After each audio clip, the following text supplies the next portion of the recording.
See, I'm happy to read about a pioneering initiative taken by Usha Naik, where her daughter's wedding rituals were conducted.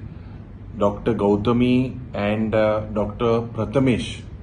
It is truly an inspiration to the entire state and the country, and it is a pioneering initiative. I hope that the government looks at this and this is an eye-opener for them. I congratulate them, the family members of both the bride and the groom.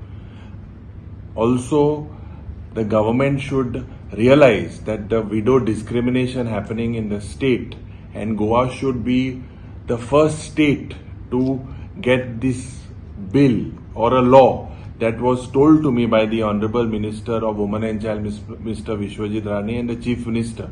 We had put the private members bill resolution, and in this private members resolution it was assured that it would come up. However, they have failed. I hope they take cognizance of this event and definitely come and resolve these problems against widow discrimination.